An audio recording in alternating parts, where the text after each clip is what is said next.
अस्सलाम वालेकुम वरहमतुल्लाहि वबरकातुहू। हसन खिलजी और आईएमएस कोऑर्डिनेटर। और आज का हमारा स्किल डेवलपमेंट सेशन बायसेस से मुताल्लिक है। इससे पहले भी हम एक बायसेस पे सेशन यहाँ कर चुके हैं, जिसमें आपको थोड़ा सा ओवरव्यू दिया गया था कि बायसेस क्या होती हैं, कॉग्निटिव बायस क्या होती है, और कुछ बायसेस को ने देखा भी था। तो आज भी हम बायसेस को ही पढ़ेंगे। और बायसेस को दोबारा पढ़ने की या इनको डिटेल में पढ़ने की सबसे बेसिक वजह यह है, क्योंकि जब हम किसी न किसी चीज पे बायस होते हैं तो उससे न सिर्फ हमारे डिसीजन गलत होते हैं, न सिर्फ हम इलॉजिकल आर्ग्यूमेंट्स दे रहे होते हैं, बल्कि हमारी इमोशनल इंटेलिजेंस भी ड्रॉप हुई होती है, जिसकी वजह से न सिर्फ हम फैसले गलत करते हैं, बल्कि हम दूसरों के साथ अपना रवैया भी गलत रखते हैं। ये सब की जो जड़ है वो बायसेस होती हैं। अक्सर हमें मालूम होता है और अक्सर हम इससे बाखबर होते हैं। अब मेरे साथ ही रहिएगा आप लोग, और जहाँ कोई चीज समझ ना आए बताते जाएं। बायस is an inclination of temperament. अब ये जो डेफिनेशन है ना, ये डिक्शनरी की डेफिनेशन है। मैंने साथ वो रेफरेंस भी लिख दिया कि डिक्शनरी बायस को अगर आप अंग्रेजी की लुगत उठाएंगी तो वो ऐसे डिफाइन करती है: बायस is an inclination of temperament और outlook, especially a personal and sometimes unreasoned judgment। यही वो बातें जो आप लोगों ने भी समझाई थी सारी, कि ये इंक्लिनेशन है या झुकाव है, ठीक है, आपके रवैये का, आपके मिजाज का, आपकी सोच का, या आपके अमाल का, आउटलुक का, जो भी आप अमल कर रहे हैं। Specially a personal and sometimes unreason judgement. और इस झुकाव की बेस पे जो जजमेंट आप कर रहे हैं वो आपकी पर्सनल जजमेंट होगी, क्योंकि आप जिस चीज को सही समझ रहे हैं, आप जिस चीज पे बायस हैं उस पे जजमेंट कर रहे हैं। And sometimes अनरीजंड।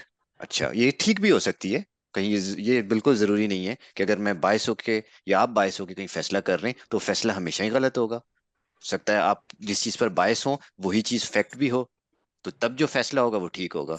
इसीलिए लिखा हुआ है समटाइम्स अनरीजन जजमेंट। अच्छा, इसकी अब एक्सप्लेनेशन देखते हैं। Bias is a tendency to lean in favour of और against one thing, idea, person, or a group compared with another, usually in a way considered to be unfair।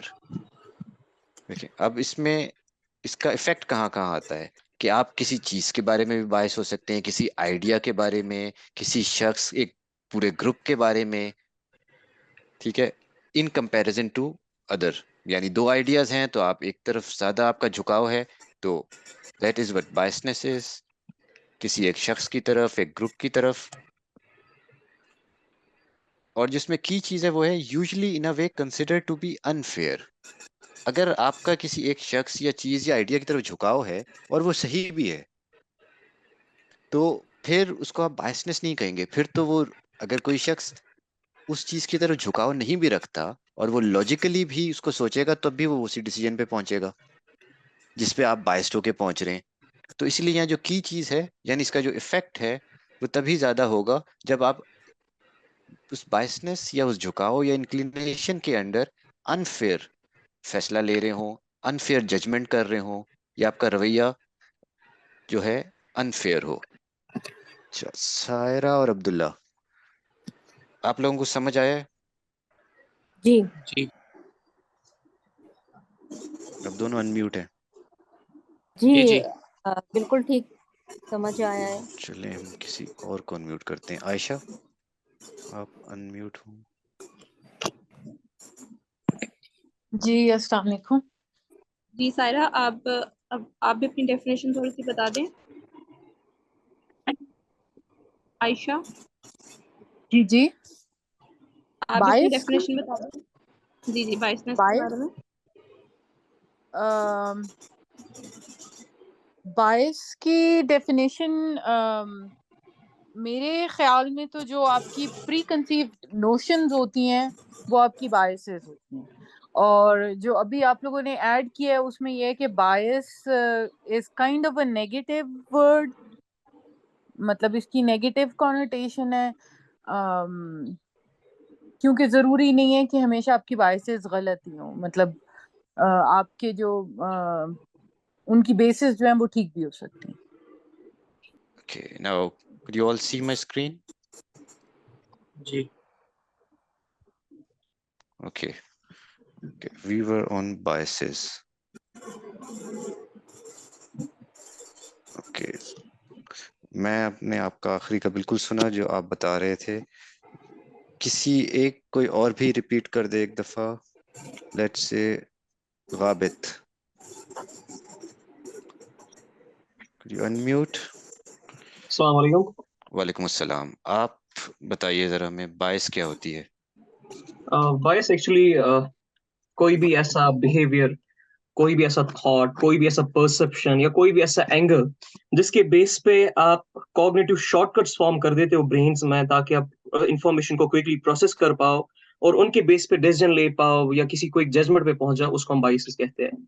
ठीक है, ये cognitive shortcuts actually होते हैं हमारे brain में, जो हमारा ब्रेन हमें डेवलप करता है, चाहे सोसाइटी के थ्रू, डिसीजन मेकिंग के थ्रू, या फिर कभी ऐसी सबकॉन्शियस में या कोई फॉर एग्जांपल इनहेरेंट बाइस होती है जो इंसानों में होती है, उसके थ्रू, ताकि इंफॉर्मेशन को क्विकली ग्रास्प करके या उसको क्विकली खोल के समझ के एक कंक्लूजन पे पहुंच जाए। अब ये कभी पॉजिटिव भी हो सकती है और बेशतर अक्सर हम देखते हैं नेगेटिव भी होती है मोस्ट ऑफ द टाइम्स। अब जैसे मैंने कहा, कॉग्निटिव बायसेस वो होती है जो इनहेरेंट होती है। बस गाबित रुक जाइए, आगे नहीं जाएं अभी। जी जी अभी एक काम करें, एक बड़ा सवाल आया हुआ है चैट में। अनरीजन जजमेंट क्या होती है? स्क्रीन पे दिख भी रहा है कि जो जी बायस जी है it leads to sometimes lead to unreason judgement. ये समझाएंगे आप? जी जी बिल्कुल। अनरीजन जजमेंट वो होती है जहां पर आप फर्स्ट हैंड इंफॉर्मेशन या फिर जो आपके पास इनफैक्ट परसेप्शंस एंगल्स होते हैं, उसी के बेस पे आप चीजों को समझ पाते हो बिना उसको रीजन आउट किए, बिना उसमें रैशनली उसकी अंडरस्टैंडिंग लिए बगैर। तो वो अनरीजन जजमेंट होती है जहां पर आप रैशनल आउट न करके अपने ही बताए हुए तरीके पे या सोच समझे हुए तरीके पे जजमेंट पे पहुंच जाते हो, कंक्लूजन पे पहुंच जाते हो। Okay, perfect perfect. अच्छा जी, चलें, बायस तो हमें अब समझ आ गया कि ये झुकाव है किसी तरफ, किसी भी पर्सनल वजह से, और ये ऑफन ज्यादातर अनरीजन जजमेंट की तरफ जाता है। अच्छा, अब हम आगे चलते हैं। अच्छा, कॉग्निटिव बायस। अब मेरे साथ कोई नए लोग आ जाएं। काबित आप अनम्यूट ही रहें। महविश शेख आप कह रही हैं, ओके चलें अनम्यूट हो जाए। जी सर, कॉग्निटिव बाइस की सर एक एग्जांपल मेरे माइंड में आई है, जैसे नहीं नहीं, एग्जाम्पल हम बाद में, पहले हमें कॉग्निटिव बायस समझाएं। सर जो भी हमारा बचपन से एक वर्ल्ड व्यू बना हुआ होता है, जो भी हमारे साथ सपोज के कोई एग्जांपल, जैसे अब डॉग है, कुत्ता है, जो हम हमारे माइंड में है कि हाँ ये एक जानवर है जो काट लेता है और फिर इंजेक्शन लगते हैं, तो ये हमारी एक साइकोलॉजी बनी हुई है बचपन से। तो उसी के बेसिस पे फिर हम हर चीज को जज करते हैं, या उसी के बेसिस पे फिर हम अपना डिसीजन लेते हैं, फैक्ट्स को देखे बगैर। फैक्ट्स को देखे तो अब आपने जो एग्जाम्पल दी, जी सर। जब सब लोग इससे कंफ्यूज हो गए, अब मतलब कुत्ता काटता तो है, जी तो अब सर। इसमें सर ये लेकिन फैक्ट भी है ना ये तो। सर ऐसे लेकिन ही फिर मतलब एग्जाम्पल दें अगर आपने सर देखिए समझाना हम। है, जी ताकि जी सर। सबको समझ आए। सर हम बचपन से जिस मसलक से हैं, जैसे पाकिस्तान में इमाम अबू हनीफा को फॉलो किया जाता है, कभी मैंने उनके बारे में कुछ नहीं पढ़ा। सिर्फ मैंने बचपन से उनको इसीलिए फॉलो किया है, उनके बिलीव्स को, कि मेरी फैमिली में बिलीव किया जाता था। और मुझे वो, मैं उनको कहती हूँ कि उनका बिल्कुल सही है जो उनकी राय है। हालांकि मैंने कभी दूसरे इमाम्स को कभी नहीं पढ़ा, ना हदीसों को रिसर्च किया खुद से। तो ये चीज अब बचपन से ही, क्योंकि मेरे बचपन से ही मुझे इसी तरह से बड़ा किया गया है कि वही सही होते हैं, उनकी राय ही बिल्कुल बेहतरीन है सबसे ज्यादा। तो कभी हम पढ़ने की तरफ या रिसर्च की तरफ या उसको खुद से सर्च करने की तरफ कभी गए ही नहीं। नहीं, ये तो चलें आपने एक सर मैं तो सोशल बाइस कल्चरल हो वो गया ना बता सर। दिया। मुझे अभी सिर्फ कॉग्निटिव बायस समझाएं। ये लोग, आप लोग ना कॉग्निटिव बायसेस की जो टाइप्स है ना, उनकी एग्जांपल्स दे रहे हैं। जी आप बेशक ये स्क्रीन पे जो लिखा तो है जब इससे हम हेल्प ले लें। किसी भी आइडिया को जब हम पर्सनल एक्सपीरियंस के थ्रू फिल्टर करते हैं तो तब कॉग्निटिव बायसनेस होगी। अच्छा, किसी भी आइडिया को अपने लाइक जैसे पर्सनल इसकी एक हम एक्सपीरियंस के थ्रू। फिल्टर करते हैं। ठीक है, गुड, सही है। जब हम और एक, सर इसकी अगर हम एक एग्जांपल ऐसे नहीं नहीं, लें अभी कि एग्जाम्पल जैसे पे रुक जाएं जरा, रुकें रुकें एक अच्छा मिनट। ठीक है। एक मैं हारून, आप भी अगर जरा अनम्यूट करें और आप भी जरा बताएं हमें साथ के कॉग्निटिव बायस ये जिस तरह भी इन्होंने समझाना शुरू किया था। जी, मैंने जिस तरह कॉग्निटिव बायस को समझा हुआ है कि आदमी के जहन में एक ख्याल बन चुका होता है और वो उसी की नजर में रहते हुए हर फैसले को उसके मुताबिक करने लगता है। मिसाल के तौर पर जो शख्स मस्जिद में जा रहा है तो वो नेक ही है और वो कोई गलत और काम नहीं कर सकता। इस तरह किसी और चीज को देखकर ये जज कर लेते हैं कि किसी एक अच्छी बात को देखकर या किसी एक सही बात को देखकर उसके ऊपर पूरे के ऊपर वही बात लागू कर देते हैं। ठीक ठीक ठीक। तो चलिए अब हम इसकी डेफिनेशन भी देखते हैं। आप लोगों ने ठीक समझाया है, आप सबने जो देखिए कॉग्निटिव बायस जो है it's a systematic thought process. ये जो है आपके माइंड में एक थॉट प्रोसेस चल रहा है and it's a systematic one, यानी ये कोई रैंडम चीज नहीं हो रही। ठीक है, कॉग्निटिव बायस यानी कॉग्निटिव बायस के जरिए आपका जिस चीज की तरफ भी इंक्लिनेशन या झुकाव है ये सिस्टमैटिकली प्रोसेस हो रहा है आपके ब्रेन में। किस तरह? By the tendency of the human brain to simplify information. क्यों? क्योंकि आपका जहन जो है, आपकी जो भी उम्र हो 20 साल, 25 साल, 30 साल, 24 साल, ठीक है, तो उस पूरी उम्र में आपके बहुत से एक्सपीरियंसेस होते हैं। तो आपके माइंड में बहुत ज्यादा चीजें, इंफॉर्मेशन होती है, एक्सपीरियंस होती हैं। अब उसकी बेस पर जो ह्यूमन ब्रेन है वो चीजों को सिंप्लीफाई करता है। क्यों? ताकि आपको डिसीजन लेने में आसानी हो, आपको हर हर चीज पे उस तरह सोचना ना पड़ रहा हो। ये एक सिस्टमैटिक प्रोसेस है। ठीक है, यानी कि जैसे जैसे आप बड़े होते हैं आपको एक काम करना आ जाता है, तो क्या होता है, आपने वो काम करना सीख लिया है। अब your mind knows how to do it, तो आप वो काम बहुत जल्दी कर लेते हैं। हो क्या रहा होता है, आपके माइंड ने उस चीज को सीखा होता है। इसी तरह हमारा जो जहन है वो बहुत से पैटर्न्स भी सीखता है। तो कॉग्निटिव बायस में इस पे वापस आ जाते हैं। हो ये रहा होता है कि आपका ब्रेन सिर्फ इंफॉर्मेशन प्रोसेसिंग को सिंप्लीफाई कर रहा होता है based on experience, based on preference, based on information, यानी आपके जो तजर्बात रहे हैं।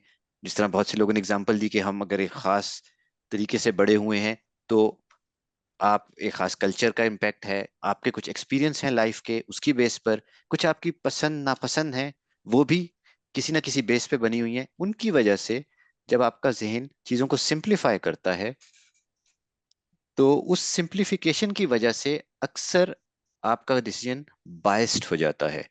क्योंकि जो सिंप्लीफाई कर रहा है आपका ब्रेन वो आपकी पर्सनल एक्सपीरियंस है और प्रेफरेंस है। यानी जो आपके पर्सनल एक्सपीरियंस हैं गलत भी हो सकते हैं, सही भी हो सकते हैं, ये आपकी पर्सनल प्रेफरेंसेस हैं। यानी आपका जो व्यू है, अब वो जितना लिमिटेड होगा उतना ज्यादा एरर का चांस होगा। जितना वो किसी एक तरफ झुकाव की बेस पे बना होगा उतना ज्यादा आपके डिसीजन में एरर आएगा।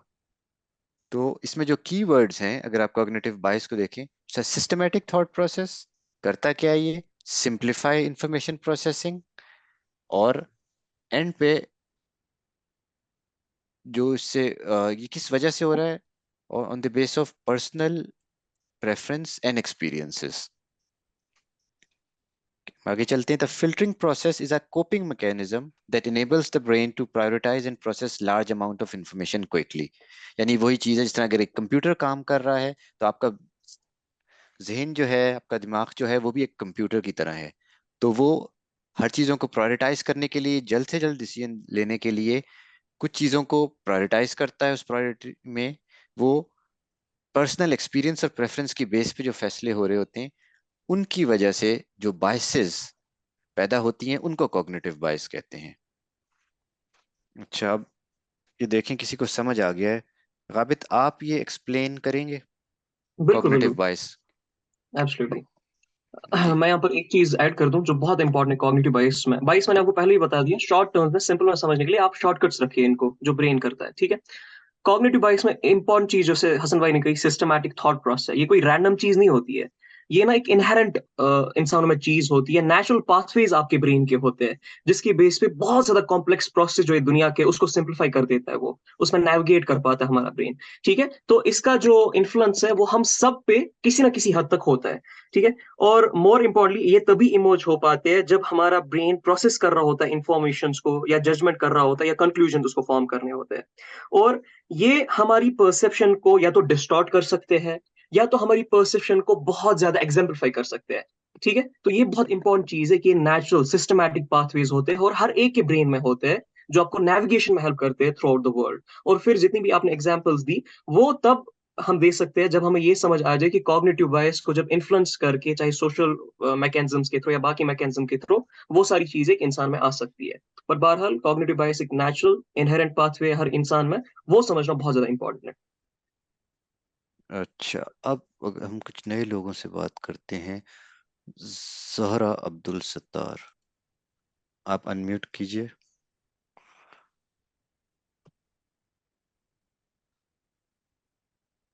ओके, मुबश्शिरा अख्तर। जी ज़हरा। वालेकुम अस्सलाम। आपको एग्जाम्पल देंगी? आपको कॉग्निटिव बायस समझ आई है?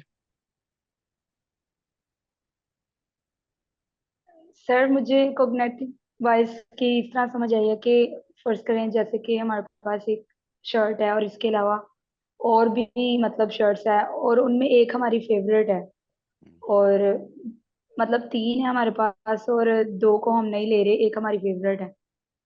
तो हालांकि हम बाकी भी ले सकते हैं, लेकिन हम उसकी जो हमारी फेवरेट चलें, है उसकी ठीक है। तरफ नहीं हम नहीं, लेकिन तरफ अब जा रहे हैं। ठीक है, ठीक है। लेकिन इसमें तो किसी को कोई इफेक्ट नहीं आ रहा ना। आपकी शर्ट है, आपने जो चाहे पहन ली। कोई ऐसी एग्जांपल देना जी जिसमें हाँ उस डिसीजन से लोग इफेक्ट हो रहे हो।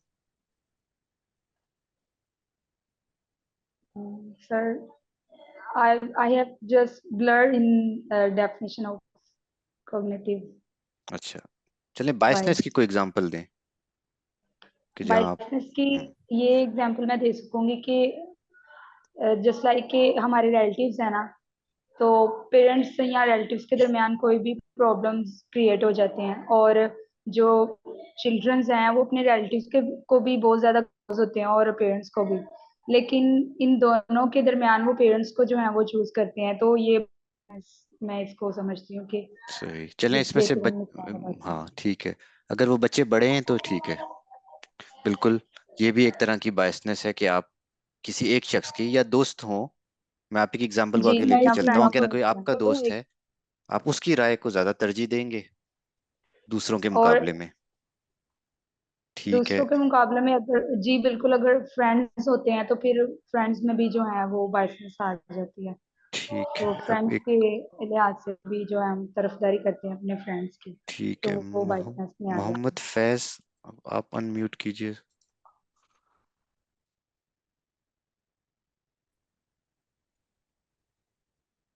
अस्सलाम वालेकुम। जी जी, आप भी अब अस्सलाम। कोई हमें एग्जांपल दें।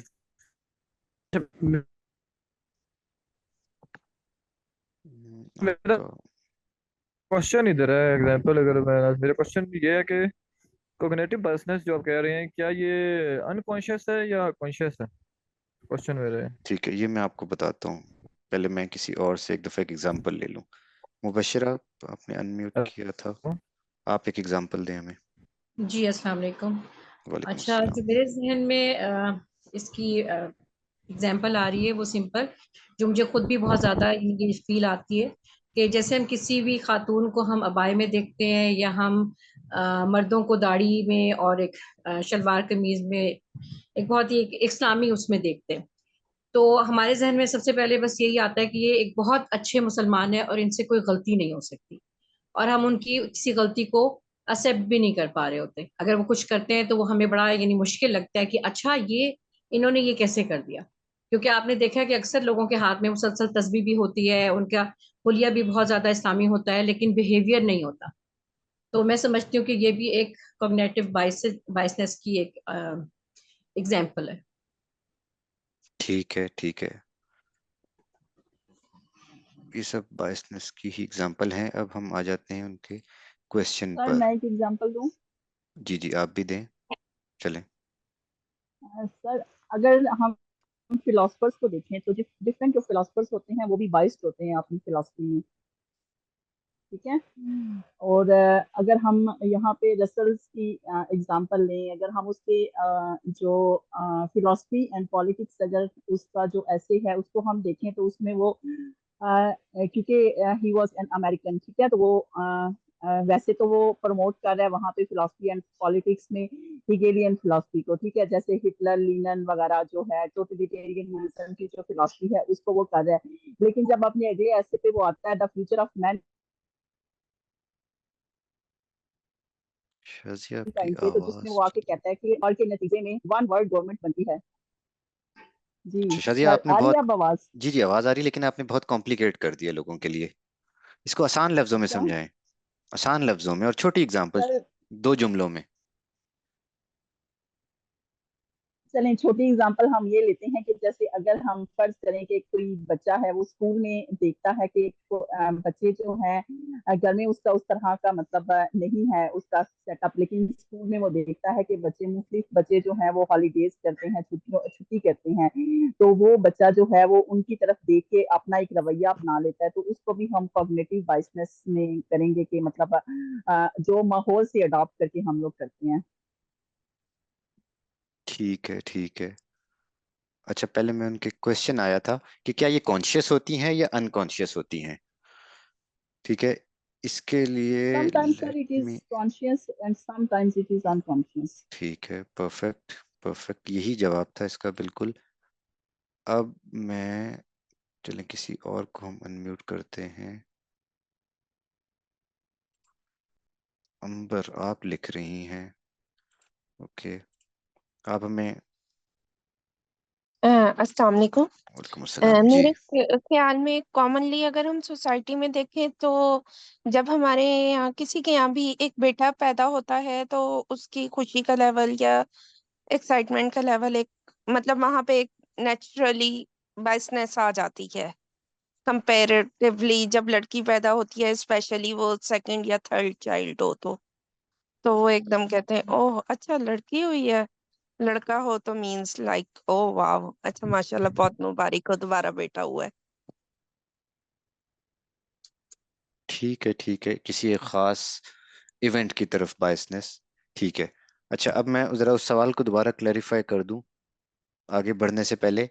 देखिए, जो कॉग्निटिव बायस है ना, वो आपका मेंटल शॉर्टकट है। जिस तरह काबित ने भी कहा, बहुत से लोगों ने बताया भी, कि आपका माइंड इंफॉर्मेशन को इजीली प्रोसेस करने के लिए जो एक बायसनेस का शिकार होता है या जिस बायसनेस को मैनिफेस्ट करता है, उसको कॉग्निटिव बायस कहते हैं। तो ये अनकॉन्शियस, इन टेक्निकल टर्म्स इसको अनकॉन्शियस बायसनेस नहीं कहा जाता।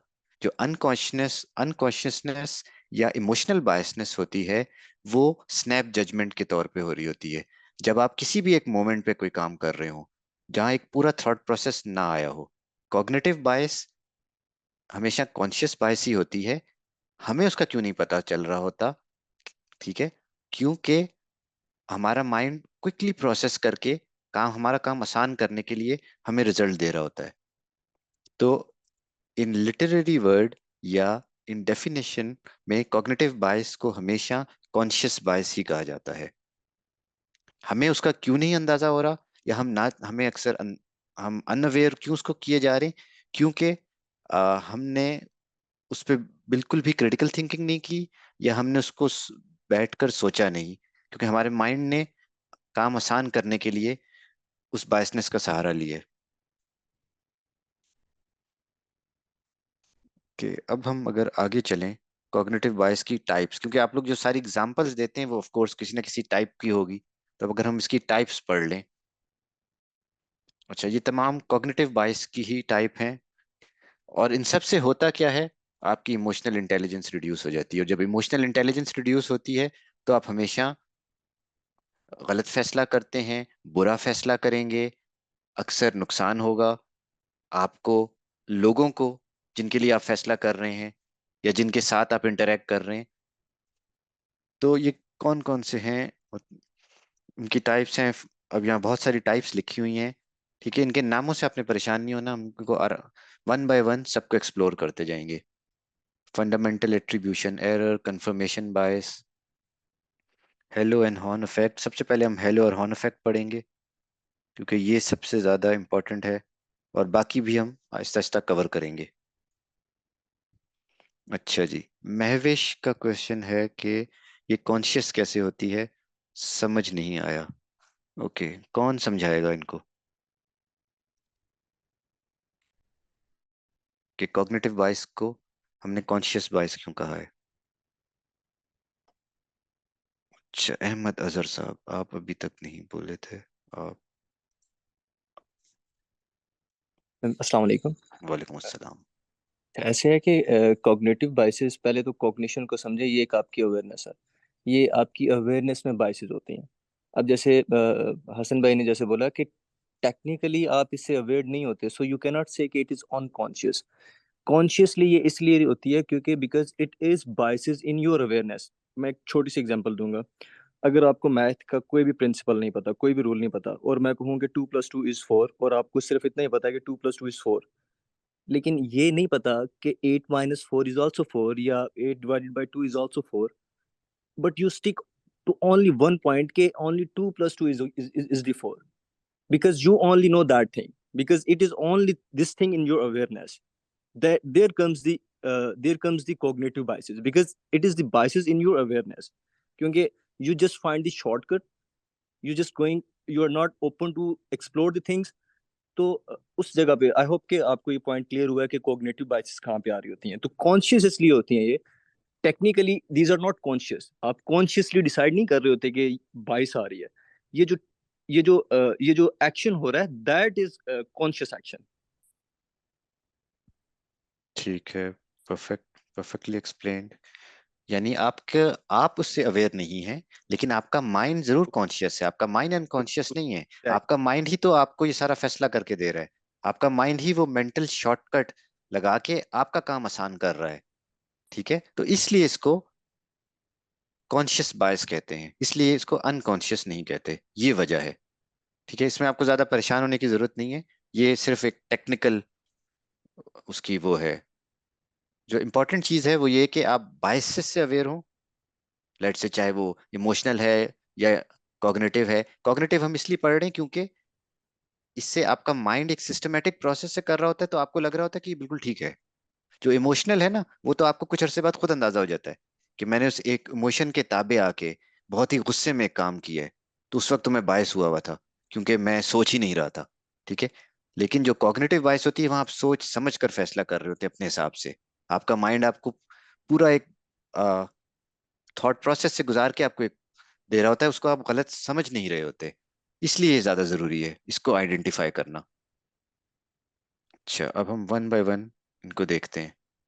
Okay, सबसे पहले आता है हालो इफेक्ट। ओके, किसको आइडिया है व्हाट इज हालो इफेक्ट?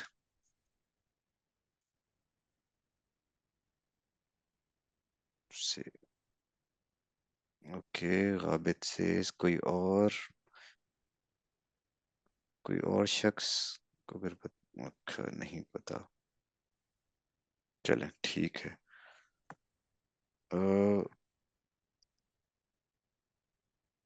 चलें गाबित आप ही बता दें। ओके, हॉलो इफेक्ट या फिर हॉलो बायस एक ऐसी कॉग्निटिव बायस होती है जहां पर हमारा ओवरऑल इंप्रेशन किसी पर्सन के बारे में उसके रिगार्डिंग इन्फ्लुएंस या जजमेंट को बना देता है, एक परसेप्शन क्रिएट कर देता है विद रेस्पेक्ट टू जजमेंट या स्पेसिफिक फीलिंग उसके लिए, उसकी ट्रेट्स के अकॉर्डिंग। फॉर एग्जाम्पल इसको हम इनिशियल पॉजिटिव जजमेंट भी कहते हैं, इसको हॉलो वाले को। फॉर एग्जाम्पल एक एम्प्लॉय होता है कंपनी में, वो पहले दिन बहुत गजब की स्पीच दे देता है, बहुत गजब की प्रेजेंटेशन दिखा देता है, तो हमारे लिए एक इनिशियल उसकी ना एक पिक्चर बन जाती है, परसेप्शन बन जाती है, और हम उसी इंप्रेशन के बेस पे सारे जजमेंट्स कर रहे होते हैं। हमें लगता है उस इंप्रेशन के बेस में बहुत जबरदस्त टीम लीडर होगा, टीम वर्क बहुत अच्छा करता होगा, इस चीज में भी अच्छा होगा, उस चीज में भी अच्छा होगा। तो एक हालो, एक सर्कल सा आपके इर्द गिर्द दिमाग में बन जाता है, जिसके बेस पे उस इंप्रेशन के अकॉर्डिंग आप उसको जज करने लगते हो, उसकी ओवरऑल टेंडेंसीज और ट्रेट्स को, हालांकि उसका कोई एविडेंस आपके इर्द गिर्द ना मिलता होगा या उसके इर्द गिर्द। ठीक है, और आपने बिल्कुल ठीक समझाया है। हम थोड़ा इससे आगे चलते हैं। हुमा, आप अनम्यूट करें। देखें हालो इफेक्ट क्या है। अस्सलाम वालेकुम। जी, एक मिनट, मैं पहले आपके पास आता हूँ, एक मिनट दीजिए। Halo effect, halo effect is a type of cognitive bias in which our overall impression of a person influences how we feel and think about their character। ठीक है, अच्छा ये आपको तस्वीर में भी दिख रहा होगा, जैसा कि किसी भी एक चीज के गिर्द हाला बन जाए। हालो इफेक्ट, इसका इसका जो मतलब है, इसका जो इफेक्ट है, उसको भी आपने ऐसे ही समझना है कि यानी अगर आपने किसी भी इवेंट या किसी भी चीज, किसी भी शख्स के बारे में आपने एक इम्प्रेशन बनाया है, तो आप एक हाले के अंदर से उसको देख रहे हैं। आपको भी तमाम चीजों का अंदाजा नहीं है, और उसका जो ओवरऑल इम्प्रेशन है किसी भी एक बंदे का, ठीक है, वो ही इन्फ्लुएंस कर रहा है कि how do you feel about that person और अ करेक्टर। इसको फर्स्ट इंप्रेशन एरर भी कहते हैं। इस तरह आप लोगों को ज्यादा आसानी से समझ आएगा कि किसी शख्स का फर्स्ट इंप्रेशन अगर आपको बहुत अच्छा हो, तो उसके बाद आप उसकी काफी चीजों को ओवरलुक करना शुरू कर देते हैं। ये कहा भी जाता है, देखिए इस बायसनेस की सबसे बड़ी एग्जांपल है, क्या कहते हैं, first impression is the last impression. कि अगर एक शख्स ने पहला इंप्रेशन बहुत अच्छा दिया है, कि यानी उसने, वो बहुत ज्यादा अच्छा ऑरेटर है, कि उसने बहुत अच्छी तकरीर की है, तो अब आपको लगेगा यार इस शख्स का बहुत अच्छा इंप्रेशन है, तो आप उसको बाकी चीजों में भी हाई रेट करना शुरू कर देंगे, हालांकि आपके पास कोई सबूत नहीं है बाकी चीजों का। अच्छा, कौन अनम्यूट था मेरे साथ? अच्छा, अब दोबारा अनम्यूट हो गई हैं। चाह रहा हूँ कुछ नए लोग भी आए। मुबश्शिरा, आप अनम्यूट करें। जी। अच्छा, आप कोई एग्जांपल दें मुझे हालो इफेक्ट की, आपको अगर जो समझ सॉरी, आया है। मैंने थोड़ा बीच में गैप ले लिया था, तो अच्छा, मैंने चलें, कुछ हाँ नो मिस कर इशू, दिए। चले भी हम दें। कोई और है जो हम एग्जांपल दे? अरीशा बतूल, जी, आप अनम्यूट करें। अस्सलाम वालेकुम। वालेकुम तो अस्सलाम, आप बताइए हेलो हमें। इफेक्ट की ये एग्जांपल हो सकती है जिस तरह हमारे पाकिस्तान में पॉलिटिक्स होती है कि अगर एक पॉलिटिशियन हम लोगों को पसंद आ गया है तो हम लोग उसकी चाहे जो भी बात होगी ना हम लोग उसको अंधी तकलीफ उसकी करना शुरू कर देंगे। उसकी जो खराब बातें भी होंगी ना हमें पता भी चल गया होगा कि ये सही है, लेकिन फिर भी हम लोग उसको कंसीडर नहीं करेंगे और सिर्फ उसी के इर्द गिर्द एक तरह से हम लोग अच्छाइयों की तरफ बिल्कुल उसके बिल्कुल, या फिर परफेक्ट बायस्ड हो जाएंगे एग्जांपल, हम लोग। Perfect example. कि अगर हमें कोई एक पॉलिटिशियन पसंद है, कोई एक ग्रुप पसंद है, कोई एक शख्स पसंद है, कोई क्रिकेटर पसंद है, तब भी आप को यही होता है कि जी ये मेरा फेवरेट बैट्समैन है, तो अब आप उसके उसकी नेगेटिव चीजें आपको नजर ही नहीं आएंगी। ऋषा ने एक बात की कि अगर कोई आपको आपको पता भी चल जाए, तब भी आप उसको मानेंगे नहीं। That is a different bias. Hello effect में हो क्या रहा होता है कि आपके गिर्द एक हाला बना होता है। ये देखें, ये तस्वीर इसीलिए बहुत इंपॉर्टेंट है। इसको समझते वक्त जब भी आपने हालो इफेक्ट समझना है, तो आपने इसको जहन में रखना है। इसका मकसद ये है कि आपने अपने गिर्द एक हिसार बना लिया है, कि अब उसके अलावा जो भी इंफॉर्मेशन है ना, वो आप अंदर ही नहीं आने दे रहा आपका दिमाग। ये कॉग्निटिव बायस है, आपके माइंड ने ही शॉर्टकट बनाया हुआ है आपके लिए, और वो आपको जो नेगेटिव है इंफॉर्मेशन, वो आपको प्रेजेंट जरूर की जा रही है, लेकिन आपका माइंड उसको मानने को तैयार ही नहीं है। क्यों? क्योंकि आप उस हालो इफेक्ट के अंडर हैं। अच्छा, एक एग्जांपल मुझे कोई और दे दे, पॉलिटिक्स के अलावा मुझे चाहिए एग्जांपल, ठीक है, ताकि कुछ डिफरेंस भी हो। चलें जी, हसनैन शबीर। अस्सलाम वालेकुम। वालेकुम सलाम, आवाज आ रही आप है? एक जी, आप एक एग्जांपल दीजिए अब हालो इफेक्ट जैसे की। म्यूजिक है, म्यूजिक के हम्म। बारे में ये कि क्योंकि मैं सुन रहा हूँ और एक अच्छा फील आ रहा है मुझे और मजा आ रहा है, तो इसके जितने भी एडवर्स इम्पैक्ट्स होंगे, जितने भी नेगेटिव इफेक्ट्स होंगे, मैं उन्हें इग्नोर कर दूंगा। तो ये हम्म, लाइक ठीक है। लाइक ये इवेंट में आ जाएगा ना, हेलो इफेक्ट के। या कुछ हद तक। कोई और अच्छी एग्जांपल देगा? चलें अजहर, आप ही बोलिए। अच्छा, हालो इफेक्ट के लिए एक चीज तो आप ये कॉग्निटिव बाइस वो बाइस है जो एक पर्टिकुलरली एक पर्सन के अगेंस्ट होती है इसमें, यानी कि बाकी जो जितने भी फिजिकल एट्रीब्यूट्स हैं वो साइड पे होते हैं, एक पर्सन के अगेंस्ट होती है, पहली चीज। दूसरी चीज ये कि आप किसी किसी एक पर्टिकुलर एक्शन की बेस पे आप उस बंदे को जज कर लेते हो। मैं मिसाल दूंगा छोटी सी, कि अगर कोई इंसान किसी की मदद कर रहा है और बहुत ही एक आउट ऑफ कैपेसिटी जाके उसने मदद की है, तो उस एक पर्टिकुलर एक्शन की बेस पे आपने उसकी पूरी लाइफ को जज कर लिया कि he is such a beautiful soul. That is where comes the halo effect. आपने वो हला क्रिएट कर लिया उस बंदे के अगेंस्ट। ठीक है, परफेक्ट परफेक्ट। अच्छा, अब यहाँ हम देखते हैं, यहाँ चंद और एग्जांपल्स भी लिखी हुई हैं। Examples of hello effect of physical attraction, कि अगर कोई शख्स आपको अच्छा लगा है तो आप उससे और चीजें भी एट्रीब्यूट कर लेंगे। लेट्स से कि फिजिकली जब आप किसी से अट्रैक्ट होंगे, कोई भी शख्स, लड़का किसी दूसरी लड़की से या लड़की दूसरे लड़के से, तब भी ये चीज होती है कि आपको उसके बाकी जो नेगेटिव पॉइंट्स है वो नजर आना बंद हो जाते हैं। ठीक है, इसको हम अगली स्लाइड में भी देखते हैं, रिलेशनशिप में इसका क्या इम्पेक्ट होता है। रेपुटेशन ऑफ अ ब्रांड, देखिए यहाँ भी एक बड़ी अच्छी एग्जांपल है हेलो इफेक्ट की। फॉर एग्जांपल मेरे साथ कोई एक आए, अस्मा।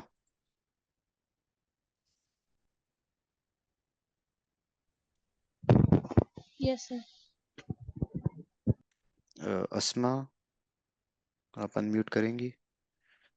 फातिमा, चलिए आप अनम्यूट कीजिए। Okay, hello. जी। अस्सलाम वालेकुम। चलें फातिमा, आपकी मदद से हम ये समझाएंगे इनको reputation of a brand hello effect में। आप एक चीज बताएं मुझे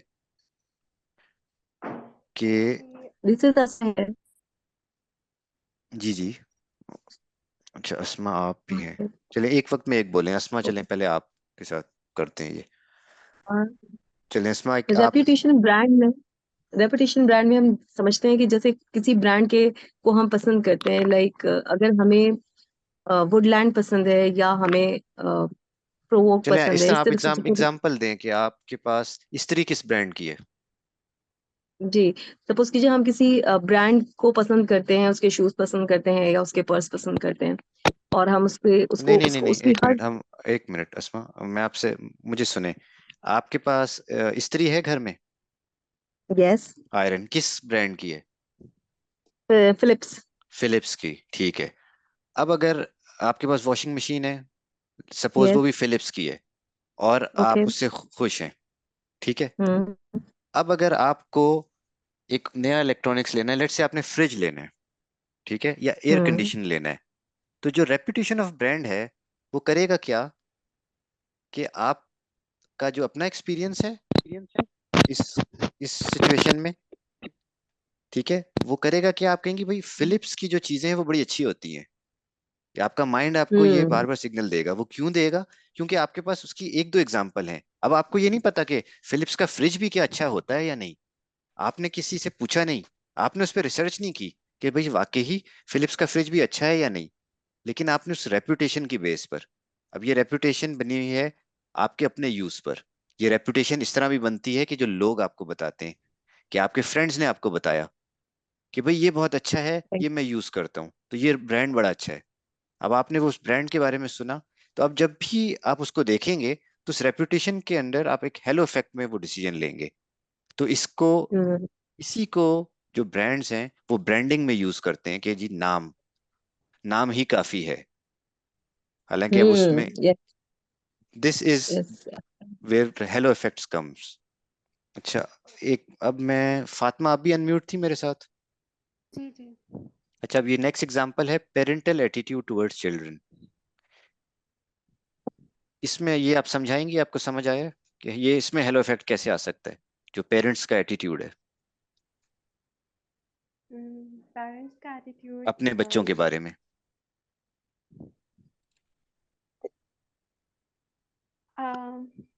इसमें हेलो इफेक्ट कैसे आएगा?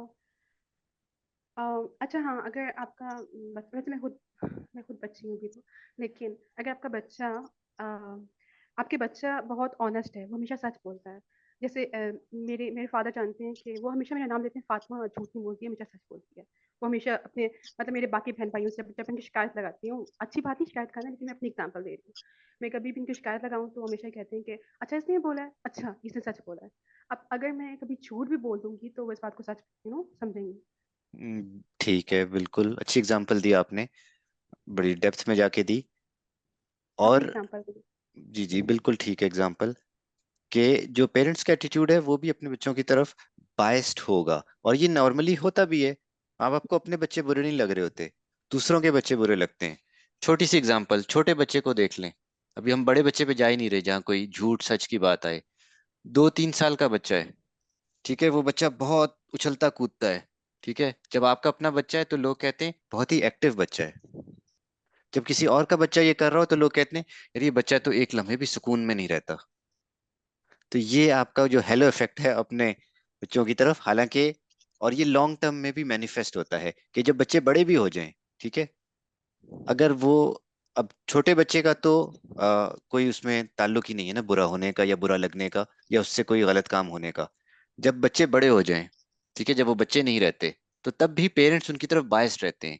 ये हेलो इफेक्ट का एक लॉन्ग टर्म इम्पैक्ट है, कि वो अपने बच्चों के बारे में बायस्ड रहेंगे और हमेशा बायस्ड ही फैसला कर रहे होते हैं कि यार हमारे बच्चे से तो गलती नहीं हुई होगी। अपने बच्चों को हमेशा बेनिफिट ऑफ डाउट देते हैं लोग। ठीक है, लेकिन ये इसकी तरह अनकॉमन एग्जांपल्स हैं। कॉमन एग्जांपल्स वही हैं जो किसी भी एक शख्स को पसंद आना, किसी पॉलिटिशियन का, किसी स्पोर्ट्समैन का, किसी सेलिब्रिटी का, किसी भी शख्स से वन टू वन इंटरेक्शन में, वहाँ हम हेलो इफेक्ट के ज्यादा तासिर होते हैं। इसी तरह एजुकेशनल बैकग्राउंड का भी हेलो इफेक्ट का इम्पैक्ट होता है,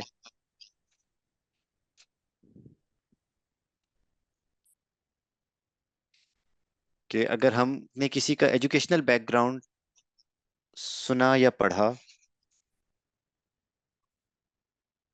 आप लोगों को मेरी आवाज क्लियर आ रही है काबिल? क्लियरली जल्दी से मुझे बताइएगा। Okay, let me go on. देखें, एजुकेशनल बैकग्राउंड भी यही काम कर रहा होता है कि अगर हम किसी शख्स का, कोई शख्स आके अपनी हमें सीवी बताए या बताए भाई ये शख्स पीएचडी है, ये शख्स मास्टर्स है फिजिक्स में, भाई ये शख्स तो इंजीनियर है, तो अब हम एक हेलो इफेक्ट के अंडर आ जाएंगे कि भाई हाँ, अब जो ये बात कहेगा इसके बाद वो सही ही होगी, कि, कि हम उसके एजुकेशनल बैकग्राउंड से मुतासिर हुए हुए हैं और उसकी बेस पर हम अपनी जजमेंट कर रहे हैं।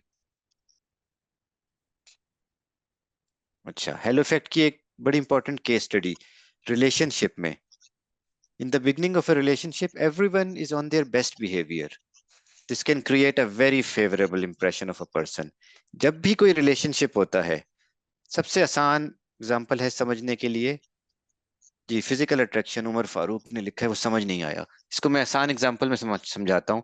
जब एक लड़के को एक लड़की पसंद आती है, तो उसके बाद अगर उसे खूबसूरत लगती है, तो उसके बाद उसको वो लड़की परहेजगार भी लगती है, मोमिना भी लगती है, वो उसको बहुत ज्यादा सलीका शुआर भी लग रही होती है। क्यों? क्योंकि उस वक्त वो हेलो इफेक्ट में फैसला कर रहा होता है। और यही चीज लड़कियों के साथ भी होती है, कि जब वो किसी के बारे में फैसला कर रहे हैं तो वो हेलो इफेक्ट के अंडर कर रहे हैं। तो जो हेलो इफेक्ट जो है रिलेशन, और जो जो लोग जाहिर है उस शख्स को या उस लड़के को सब समझा रहे होते हैं कि नहीं भाई ये लड़की उतनी अच्छी नहीं है जितनी तुम्हें लग रही है, ठीक है, लेकिन उसको बात समझ नहीं आ रही होती। तो उस वक्त हम क्या कहते हैं कि शख्स प्यार में अंधा हो गया है। तो ये हेलो इफेक्ट होता है। ठीक है, if a person is attractive, then we often tend to associate other traits such as honesty, modesty, responsibility with the person. और ये रिलेशनशिप में शादी के बाद भी होता है, कि शादी के शुरू में आपको हमेशा अगला शख्स बहुत अच्छा लग रहा होता है। ठीक है, उसकी वजह क्या है? उसकी वजह ये कि उस वक्त आप हेलो इफेक्ट में होते हैं। ठीक है, और हेलो इफेक्ट की एक लाइफ होती है, क्योंकि आप उसके बाकी कोई भी शॉर्टकमिंग देख नहीं रहे होते। और ये सिर्फ एक मैरिटल रिलेशनशिप की मैंने एग्जांपल दी है, किसी भी रिलेशनशिप में होगा। जब आपकी एक नई दोस्ती होगी किसी शख्स से, ठीक है, आपके नए क्लास फेलोज हैं, आपकी दोस्ती हुई है, उस वक्त आपको कभी भी उनके नेगेटिव इम्पैक्ट उस तरह नजर नहीं आ रहे होंगे, मोस्ट ऑफ द केसेस। ठीक है, नेगेटिव नजर भी आते हैं, वो एक अलग बायसनेस है, मैं आपको उसके बारे में भी बताता हूँ। उसकी बेस पे जो हम फैसले कर रहे होते हैं वो सब हेलो इफेक्ट में आते हैं। तो हेलो इफेक्ट की केस स्टडी एक, किसी भी एक रिलेशनशिप की beginning, specially A marital relationship. Okay, let's move on. अच्छा, अब हम आते हैं हॉर्न इफेक्ट। अच्छा, हॉर्न इफेक्ट जो है ये बिल्कुल हेलो इफेक्ट का मुतजाद है, यानी उसका ऑपोजिट है। ठीक है, अगर आप लोगों को हेलो इफेक्ट समझ आया तो कौन मुझे हॉर्न इफेक्ट समझाएगा?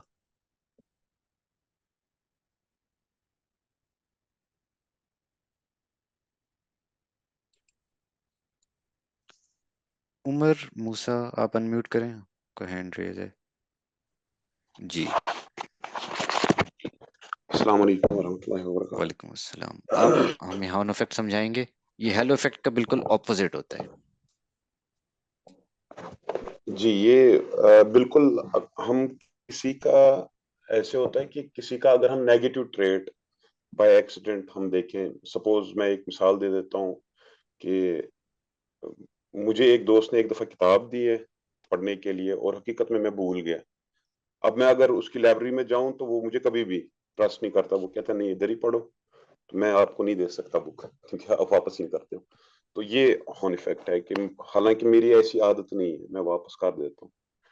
तो इसी तरह रिलेशनशिप्स में भी हो सकता है कि अगर आप किसी से पहली दफा, मेरी आवाज आ रही है? जी जी आ रही है, बिल्कुल बिल्कुल बिल्कुल, आपने बिल्कुल अच्छी एग्जांपल दी। तो इसी तरह रिलेशनशिप में हो सकता है जी बिल्कुल, इसको अगर अगर आसान लफ्जों में कोई, मैं समझाऊं, महविश ने चैट में हाँ भी लिखा है। अच्छा, जी कि किसी की एक बार की गलती को हमेशा की परसेप्शन बना लेना कि भाई ये शख्स तो ऑनेस्ट है ही नहीं, भाई इस शख्स ने मुझसे किताब ली थी, इसने जी वक्त पे वापस नहीं की, इसने मेरी किताब घुमा दी, तो ये शख्स तो बस लापरवाह है। अब वो उम्र भर के लिए उस शख्स पे लेबल लगा देना, उस एक इवेंट की बेस पर।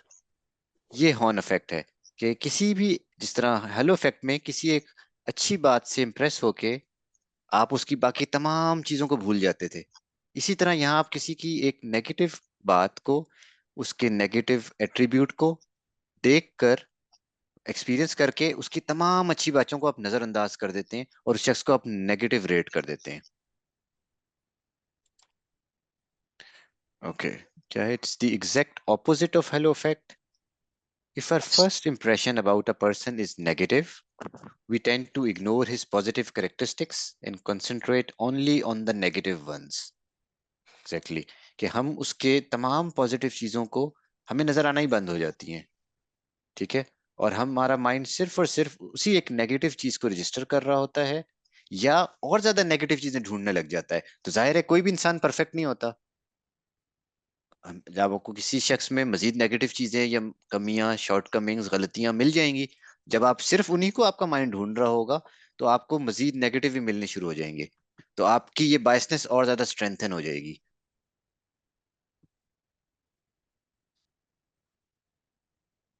ठीक है, अच्छा ये केमिकल्स आप छोड़ दें, दिस इज वेरी एडवांस्ड। आप मुझे हॉर्न इफेक्ट की कोई और, अच्छा कोई नया बंदा, वर्दा, आप अनम्यूट करें, आप भी मुझे एक हॉर्न इफेक्ट की एग्जांपल दें। अच्छा सर, कैसी एग्जांपल? हॉर्न इफेक्ट की कोई एग्जांपल।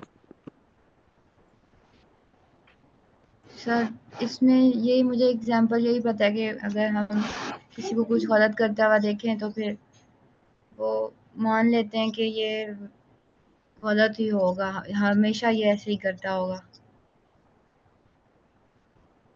जैसे ओके, अगर हम किसी को बहुत कोई जिम्मेदारी का काम दें और अगर वो उसमें कोई गलती करे तो उससे हम ये अंदाज़ा लगा लें कि भाई हाँ, ये फिर अगर इतने बड़े काम को इम्पोर्टेंस नहीं देता तो छोटे छोटे कामों को तो बिल्कुल नहीं देता होगा। नहीं नहीं, ये अब आप लोग ना गलत तरफ जा रहे हैं, उसको आप उस तरह बनाते जा रहे हैं। हुमा ने बड़ी अच्छी एग्जांपल दी थी। हुमा, आप जरा अनम्यूट करें, आपने यहाँ लिखा है वो बताएं जरा सबको। अस्सलाम वालेकुम। जी जी, ये हेलो इफेक्ट और हॉर्न इफेक्ट जो है ना, इनको आप कह सकते हैं जो हमारी परसेप्शन में ना हीरो और विलेन का कॉन्सेप्ट आ जाते हैं। लाइक जो हमें ओवरऑल एक करेक्टरिस्टिक अच्छी लगती है तो वी अज्यूम के 100% हीरो होगा ये। और हॉर्न में अगर आपको मतलब 10% अगर कोई वीक पॉइंट नजर आता है तो यू थिंक कि वो ओवरऑल जो है वो बुरा होगा। तो ये परसेप्शन की गलती होती है। और सेकंड ये कि हॉर्न में आप कह सकते हैं जैसे फिजिकल एट्रीब्यूट्स आप बता रहे थे, उन्हीं को अगर साथ साथ देखा जाए तो जैसे ओवरवेट हैं तो यू विल अज्यूम कि ये लेजी पीपल होंगे, मतलब आप you never see their work but just because of the physical attribute you imagine. और या फिर ये कि जैसे परफेक्ट एग्जाम्पल, यहीं रुकें कि अगर कोई शख्स ओवरवेट है तो लोग खुद ब खुद एज्यूम कर लेंगे कि भाई ये लेजी भी है, ये तो बहुत ज्यादा खाता भी होगा या खाती भी होगी। हालांकि आपने ये सब चीजें नहीं देखी, लेकिन सिर्फ एक एट्रीब्यूट, एक एक पर्सनैलिटी ट्रेट, या एक पर्सनैलिटी ट्रेट भी नहीं, एक फिजिकल अपीयरेंस की बेस पर हमने तमाम नेगेटिव चीजें एसोसिएट कर ली।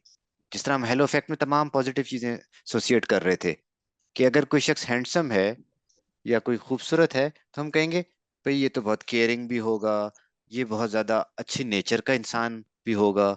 इसी तरह यहाँ हमने उसका ऑपोजिट एज्यूम कर लिया। बिल्कुल।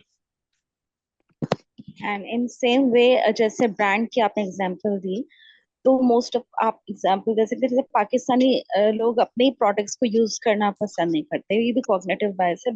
Without trying they just assume कि वो लो क्वालिटी के होंगे। तो या मतलब आप वो जितने ट्रेड्स आपने हेलो में किए थे वही हॉर्न में ऑपोजिट सिर्फ एक नेगेटिव ट्रेड के बेसिस पे वो अज्यूम किया जाता है। जी, इसी तरह यही चीज अगर आप ब्रांड की एग्जांपल जिस तरह आपने दी, बड़ा कॉमन कहा जाता है कि चाइना का चीज है, चाइना का माल है। ठीक है, what does that mean? That also mean कि भाई आपने उसको एसोसिएट किया हुआ है एक उसके साथ कि उसकी क्वालिटी अच्छी होगी ही नहीं। ठीक है। एग्जैक्टली। फिर अगर आपका एक बच्चा जो है वो एक फील्ड में नाकाम हो गया, वो जैसे बड़े बच्चे या किसी एक सक्सेसफुल बच्चे के लेवल पे नहीं पहुंचा, तो वो फिर उसके ऊपर एक टैग लग जाता है लाइक ये तो है ही नकामा, ये तो है ही शरारती। मतलब जो जो हेलो में पढ़ा है वो उसी को ऑपोजिट होता जा रहा है।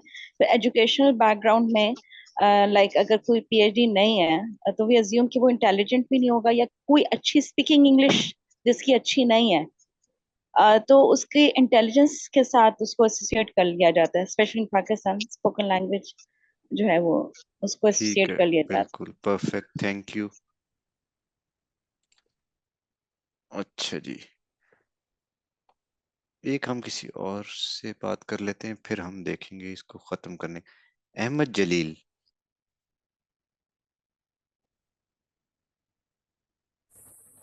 अस्सलाम वालेकुम रहमतुल्लाह। वालेकुम सलाम। आप हमें जरा क्विकली अगर सबको हेलो इफेक्ट और हॉर्न इफेक्ट रिवाइज करा दें कि अच्छा, दोनों असल क्या में क्या है। मुझे मुझे मौका नहीं मिला, इसलिए मेरे क्वेश्चन तो काफ़ी है, लेकिन मैं पीछे ज़्यादा नहीं जाऊंगा, होलो तक चला जाऊंगा क्योंकि ज़ाहिर बात ये उसके साथ इंटरलिंक्ड है। असल में होलो इफेक्ट में आप तो बात कर रहे हैं कि मतलब इम्प्रेशन बनने के बाद जो आपका जो जो भी एट्रीब्यूट बनते हैं, फिर मसला ये कि अब अहमद अजहर भाई ने कहा कि वो जो आपकी इम्प्रेशन बनती है वो फर्स्ट कोई कोई स्पेसिफिक ऐसा ना कोई वो इस तरह का कोई काम करता है जिसकी वजह से फिर बनती है वो इम्प्रेशन। और हमारे आबिद भाई ने कहा कि वो फर्स्ट इम्प्रेशन की वजह से पड़ती है। तो ये दो डिफरेंट चीज़ें हैं। मतलब अगर आपने बच्चे की मिसाल दी, बच्चा अपने माँ बाप के सामने बड़ा होता है तो वो फर्स्ट इम्प्रेशन वाले जोन के अंदर नहीं आ सकता, क्योंकि माँ बाप के सामने बच्चा बड़ा बड़ा हो रहा है।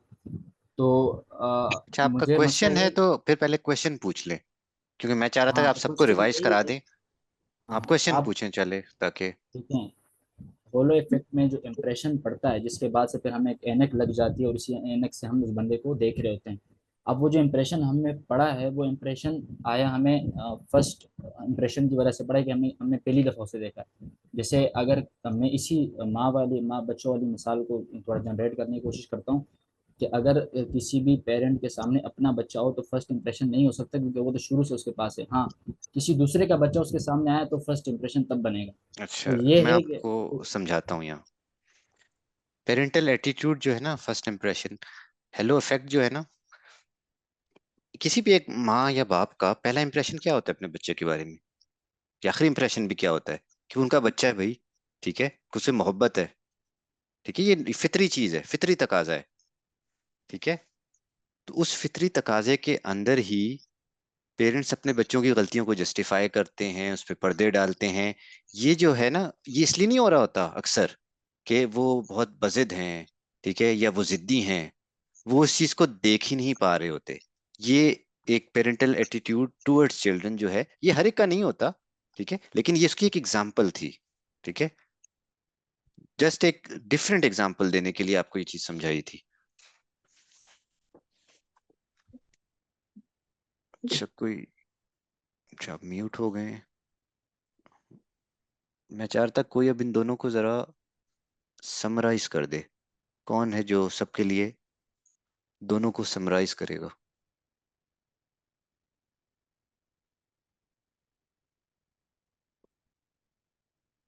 अजहर, अरीशा, कोई नया बंदा ट्राई करना चाहेगा?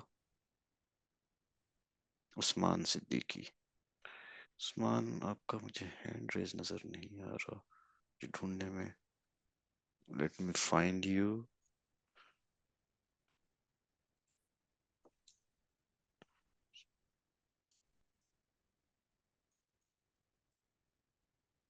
जी जी उस्मान, हेलो, अस्सलाम वालेकुम। आप अगर जी ये सबके आवाज़ लिए।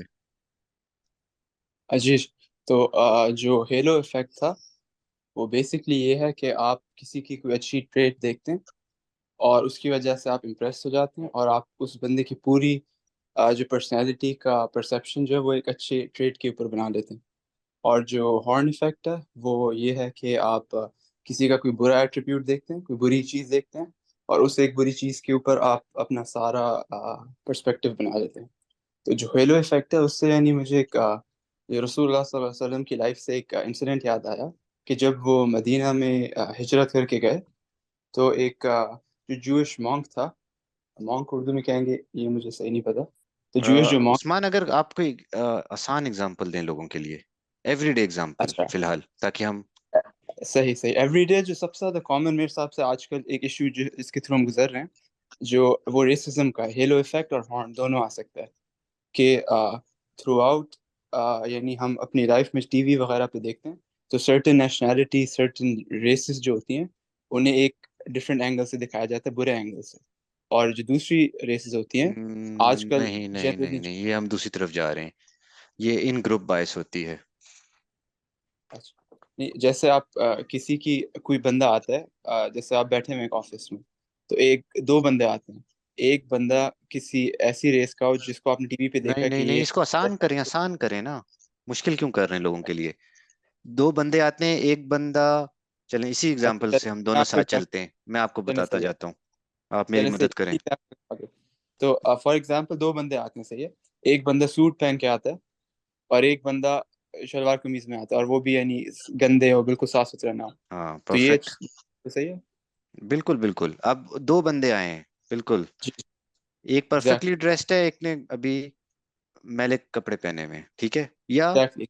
उसके कपड़े साफ हैं, ठीक है, कपड़े भी उसके साफ रखें, ठीक है, लेकिन इस्त्री नहीं हुए हुए।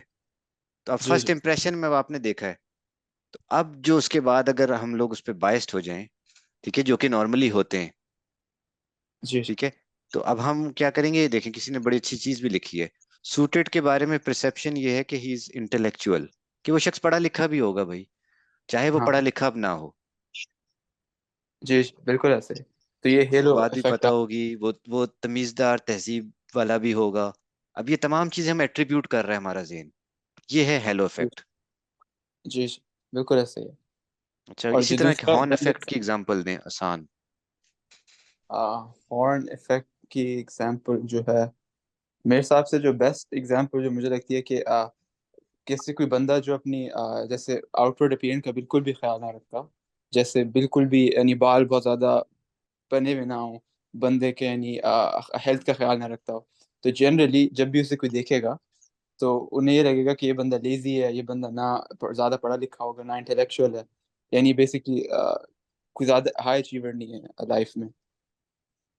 तो ठीक है, ये एक एग्जांपल है हॉर्न इफेक्ट। तो ठीक है, जो किसी ने रेस बड़ी वाली अच्छी चीज है बात वो लिखी इसमें। है। लेकिन यहाँ बड़ी एक अच्छी चीज किसी ने लिखी है, दोनों सूरतों में इंसान हकीकत पसंद नहीं रहता। ठीक है, अच्छा, हम आज आगे नहीं जाएंगे, अभी हम सिर्फ इन्हीं पे देखते हैं। अच्छा, शुरू में जैसे मैंने बताया था, इनको हम फर्स्ट इंप्रेशन एरर भी कहते हैं, ठीक है। इसका नाम फर्स्ट इंप्रेशन भी है, क्योंकि अमूमन हेलो इफेक्ट या हॉर्न इफेक्ट को फर्स्ट इंप्रेशन से किया जाता है। ठीक है, अक्सर हेलो इफेक्ट बहुत जल्दी भी टूट जाता है, अक्सर वो लंबा लंबा भी चलता है। ठीक है, अच्छा, इलिमिनेटिंग द इंप्रेशन एरर्स, यानी हेलो इफेक्ट या हॉर्न इफेक्ट को खत्म करने का क्या तरीका है?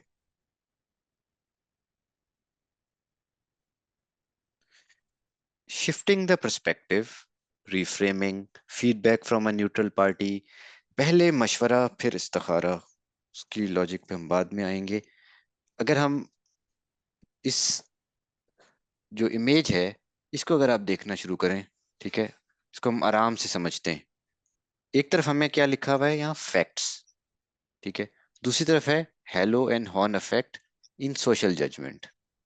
ठीक है, अब अगर इसको हम देखें कि भाई एक तरफ फैक्ट्स हैं, दूसरी तरफ हमारी जजमेंट है। अब करेक्ट जजमेंट कब होगी? जो इसकी पहला टॉप लेफ्ट कॉर्नर है, करेक्ट जजमेंट कब होगी? कि जब आपका जो फैक्ट है, ठीक है, वो है यू आर गुड, कि आप जो फैक्ट था कि वो शख्स वाकई में सही था, और जो आपने जजमेंट की है यू आर गुड, वो भी आपने वही जजमेंट की। तो इसका क्या मतलब है कि आपकी जो जजमेंट है वो करेक्ट हुई है। ठीक है, लेकिन अगर हम इसी को दूसरी तरह देखें कि भाई फैक्ट ये था कि वो शख्स सही था, लेकिन मैंने क्या जजमेंट कर दी कि यू आर नॉट गुड, तो अब ये मैं किस इफेक्ट के अंदर जजमेंट कर रहा हूं? मेरे साथ कौन अनम्यूट है? महविश, आप अनम्यूट हैं?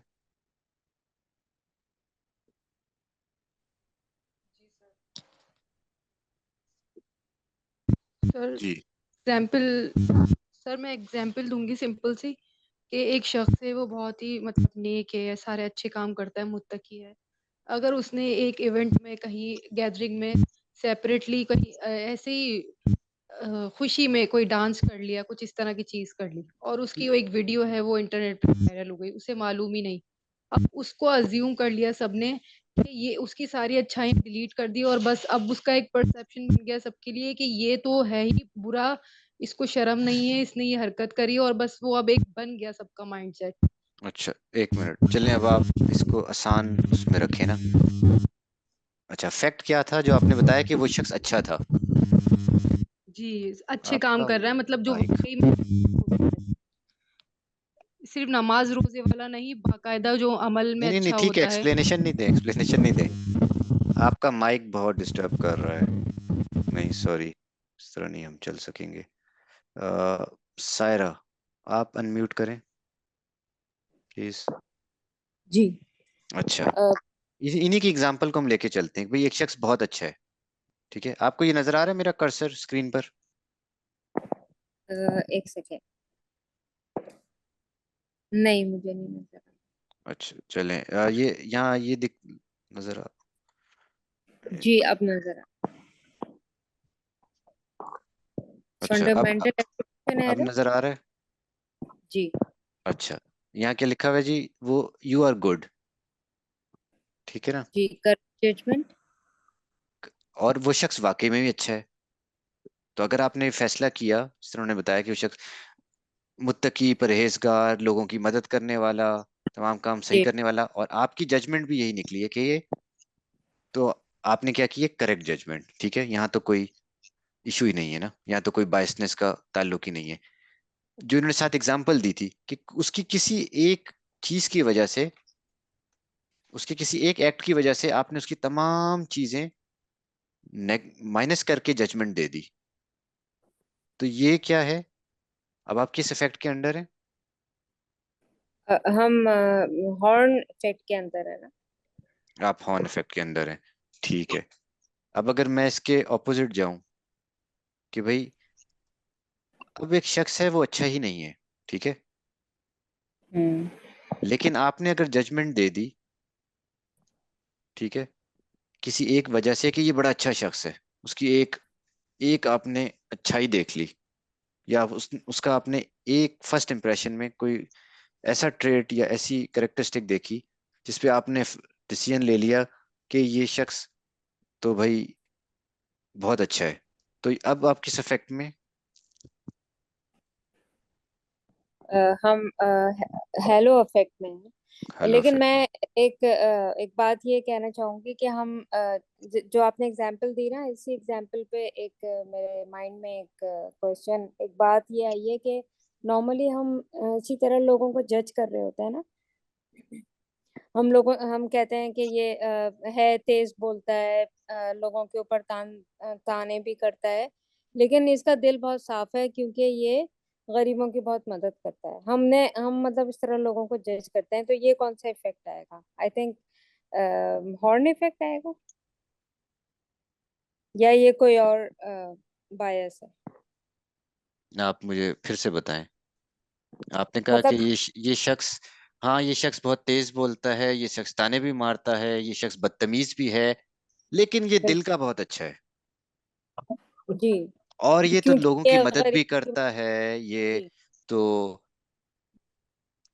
मोहल्ले और में इसमें सबकी मदद भी करता है, फंडिंग्स, और ये हाँ फंडिंग्स करता है और ये वो सब डिफरेंट भी कम्युनिटी। करता है। तो अब हाँ, अच्छा, अब आप किस उसमें हैं? अब आप खुद बताएं मुझे, आप उसकी मुझे तारीफ लगता कर है रही हैं या आप उसकी बुराई कर रही हैं? नहीं, मैं ये मतलब ये मैं बायस पूछना चाह रही हूँ कि ये कौन सी बायस होगी? हम अ, इस तरह जज करते हैं ना लोगों को। जी जी जी, चलें, ये बायस तो अभी आगे आएगी। अगर आप उस अच्छा, पूछ रही हैं उस अच्छा, जजमेंटल प्रोसेस को, ठीक है, वो ओके। वो अभी हेलो या वो नहीं है। अगर मैं इसमें से आपको हेलो फैक्ट समझाना चाहूँ तो वो यही है कि भाई वो शख्स बदतमीज भी है, ऊंचा भी बोलता है, ताने भी देता है, लेकिन हम क्या कह रहे हैं, या हमारा दिमाग हमें क्या कह रहा है, ये दिल का बहुत अच्छा है, देखो सच्चा तो है, बेशक हम्म, बदतमीज है, बेशक गालियां दे रहा है, लेकिन सच्चा तो है। तो अब ये क्या है, ये हेलो इफेक्ट है। जी, ये हेलो है। ठीक है, ठीक। कि हम उसकी वो तमाम चीजें इग्नोर किए जा रहे हैं, हम्म, और हम और भी उसमें पॉजिटिव चीजें डाले जा रहे हैं कि भाई ये लोगों की मदद भी करता है। ठीक है, मैंने इसको एक दफा मदद करते हुए देखा था, तो ये सबके साथ अच्छा भी होगा, ये अपने वालिदैन के साथ भी बेहतरीन होगा। ठीक है, हम्म, ये ऑफिस में भी ज्यादा काम करता होगा, ये अपने बहन भाइयों के साथ भी इसके बेहतरीन रवैया होगा। ये सारी assumptions based on one positive attribute जो हमें हमारे माइंड ने दिखा दिया है। हॉर्न इफेक्ट इसी का ऑपोजिट है। अच्छा, इसको खत्म जी, कैसे करते हैं? सबसे खत्म मतलब? पहले लिखा हुआ है जी, शिफ्टिंग द पर्सपेक्टिव। कि आपका जो पर्सपेक्टिव है ना, आप जिस नजरिए से देख रहे हैं, आपको रुक के एक लम्हे को अपना पर्सपेक्टिव चेंज करना होगा किसी भी एक शख्स के बारे में। आप जिस भी एट्रीब्यूट की वजह से, जिस भी फर्स्ट इंप्रेशन के अंडर आके, जिस भी इमोशन के अंडर आके आप उसे देख रहे थे या एवेल्युएट कर रहे थे, आपको अपना पर्सपेक्टिव शिफ्ट करना होगा कॉन्शियसली। कि आपको कॉन्शियसली अवेयर होना एक पड़ता तो है। हाँ, एक तो हम इस तरह करेंगे कि हम न्यूट्रल होकर सोचेंगे उसके बारे में, और उसके बारे में जो हमने आंखों से चीजें देखी हैं उसको हम अपने माइंड में एनालाइज करेंगे। जी जी जी, बिल्कुल। अपनी सोच को, अपनी थिंकिंग को इन्हेंस करेंगे, और उसके अंदर हम अ, मतलब हम अपने और लोगों से भी एक्सपीरियंस अपने शेयर करेंगे, या उनके उनके एक्सपीरियंस खुद अ, मतलब उनके एक्सपीरियंस से हम गेन करेंगे, आई थिंक सो। तो इस तरह हमारे पर्सपेक्टिव चेंज होंगे ना, मेंटल पर्सपेक्टिव। ठीक है, तो बिल्कुल हम फिर बिल्कुल न्यूट्रल होके सोच सकेंगे। बिल्कुल। अच्छा, दूसरा चीज है रीफ्रेमिंग। रीफ्रेमिंग क्या होती है कि जब हम हेलो इफेक्ट या हॉर्न इफेक्ट के अंडर हैं, तो हम क्या कर रहे होते हैं, एक फ्रेम होता है ना, जिस फ्रेम में जिस तरह तस्वीर लगती है, अब उस फ्रेम के अंदर क्या होगा, वही एक ही तस्वीर फिट आती है। ठीक है, फ्रेम की साइकोलॉजी आप समझिए। अगर फ्रेम है, फ्रेम का मतलब क्या है, उस फ्रेम में उसी साइज की तस्वीर आएगी, जरा सी भी तस्वीर बड़ी या छोटी होगी उसमें फिट नहीं आएगी, हालांकि उस तस्वीर में कोई गलती नहीं होगी। तो जब हम एक फ्रेम के अंडर होते हैं, यानी हमने अपने माइंड में एक फ्रेम बना लिया है, तो उसके अंदर तभी वो चीज फिट होगी जब वो एग्जैक्टली exactly उसी के बराबर होगी। जब भी जरा सी ऊपर और नीचे होगी, हम उसको रिजेक्ट कर रहे होंगे। तो हमें करना कि हमें अपना रीफ्रेम करना होता है, यानी जब हमने किसी एक शख्स के एक चीज पर फैसला कर लिया, उसकी एक अच्छाई की बेस पर हमने फैसला किया कि भाई ये शख्स तो बंदा मोमिन है, ये शख्स तो सबसे बेहतरीन है, अच्छा लीडर है, हालांकि वो सिर्फ अच्छे कपड़े पहन के हमारे सामने आया था और उसने तमीज से बात शुरू की थी, बाकी तमाम चीजें भी अगर हमने कर ली, तो अब हमें अपना फ्रेम शिफ्ट करने की जरूरत है ताकि हम बाकी चीजों पे भी देख सकें। इसको हम रीफ्रेमिंग कहते हैं। यानी आप जिस फ्रेम से देख रहे हैं, चाहे वो हेलो इफेक्ट का फ्रेम है चाहे हॉर्न इफेक्ट का, यानी उस शख्स की किसी अच्छी एट्रीब्यूट का फ्रेम है, उस शख्स की अच्छे इंप्रेशन का फ्रेम है या उसके बुरे इंप्रेशन का, उसको हमें रीफ्रेम करना पड़ेगा ताकि हम बाकी चीजों को भी गौर करें, गैर जानिबदार होकर देखें। उसके बाद क्या है, फीडबैक फ्रॉम न्यूट्रल पार्टी। ठीक है, सबसे ज्यादा इंपॉर्टेंट चीज ये है कि अक्सर हमसे ये गलती हो रही होती है ना, कि भाई हमें वो चीज चाहते हुए भी नहीं नजर आ रही, या हमारा माइंड चाहते हुए भी प्रोसेस नहीं कर पा रहा। तो सबसे आसान काम है, आप किसी न्यूट्रल पार्टी से फीडबैक ले लें। यानी कि जी मुझे कोई शख्स आया और उसने एक बात की, अब मुझे वो बात बड़ी अच्छी लग गई। अब मैंने उसकी बेस पर उसको बहुत हाई रेट करना शुरू कर दिया और एक हेलो इफेक्ट के अंडर आ गया। तो क्या मैं हेलो इफेक्ट में हूं या नहीं? तो इसके लिए सबसे आसान चीज है कि आप किसी एक न्यूट्रल बंदे से, जो उस सिचुएशन में मौजूद नहीं है या जो उस इमोशन के ताबे नहीं है या वो हेलो इफेक्ट में नहीं है, उससे आप फीडबैक ले लें किसी भी चीज के बारे में, किसी भी शख्स के बारे में, किसी भी इवेंट के बारे में, जो जिस शख्स का वहां स्टेक नहीं है। तो अब इन चीजों को, इलिमिनेटिंग द इम्प्रेशन एरर को, कौन एक दफा मेरे साथ समराइज करेगा? काबित, आप करेंगे? आप जी अनम्यूट देखें मुझे। जी जी। यानी हेलो और हॉर्न इफेक्ट को खत्म करने के लिए। हेलो हॉर्न इफेक्ट को खत्म करने के लिए जो पहली चीज जो हमने होनी चाहिए वो ये है कि अपने पर्सपेक्टिव को हम शिफ्ट कर दें, कि सिर्फ और सिर्फ एक पर्सपेक्टिव से ना देखें, बल्कि जितने भी पर्सपेक्टिव पॉसिबल हो, डाइवर्स चीज पॉसिबल हो, उस तरह से उसको देखें और फिर जाके एक साउंड जजमेंट दे दें। पहली चीज ये है।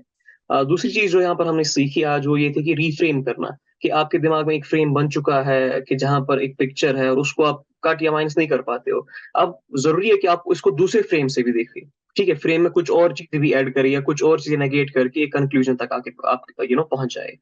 तीसरा ये कि आप बेशक अक्सर इंसान को खुद मालूम नहीं होता, क्योंकि बाइसेस ऐसी चीज है जो बेशक अक्सर आपकी सबकॉन्शियस लेवल पे होती है, और कुछ वैसे तो ऐसी होती है जो इनहेरेंट होती है, अनकॉन्शियस लेवल पे भी हो जाती है। ठीक है, इंसान को बेशक अक्सर मालूम ही नहीं होता है। तो उनको तभी हम उनको उनमें कभी फंस जाते हैं, तो उसको चेंज करने के लिए एक न्यूट्रल पार्टी से फीडबैक लेना बहुत ही ज्यादा इंपॉर्टेंट है। क्योंकि बेशक अक्सर दूसरे जिस तरह से आपके साथ बिहेव करते हैं या एक न्यूट्रल पर्सन जिस तरह आपको फीडबैक देगा ना, वो आपके डिसीजन मेकिंग पावर को, अपने आप को देखने की सलाहियत को चेंज कर देगा, जिसके बेस पे आपके लिए इजी हो जाएगा खुद को चेंज करना या चीजों को सिंप्लीफाई करना। ठीक है, ठीक है। अच्छा, हम आगे नहीं जाएंगे, इन्हीं पे हम क्वेश्चंस ले लेते हैं। तो अब जिनके क्वेश्चंस हैं ना, वो पूछते जाएं। TL89, ठीक है, आपको। जी जी, अस्सलाम वालेकुम। वालेकुम अस्सलाम। अच्छा, अभी मैं ये देख रहा था कि इसमें ना सोशल जजमेंट भी लिखा हुआ है कि सोशली जज हो रहे हैं। तो इसको ओवरकम करने के लिए एग्जाम्पल भी अगर हम देखें कि जैसे कोई पेंट कोट में आया है तो वो इस्लाम की दावत दे रहा है, तो हमें थोड़ा सा वो हो जाता है, इंप्रेशन उसका अच्छा नहीं है कि भी पेंट कोट में आके हमें दीन सिखा रहा है। जैसे साहिल साहब पे अक्सर ये बात की परफेक्ट जाती है। Perfect perfect perfect. साहिल साहब को छोड़ तो दें। इसमें ना हम एक एक मिनट एक एग्जाम्पल। मिनट। परफेक्ट जी परफेक्ट जी एग्जाम्पल।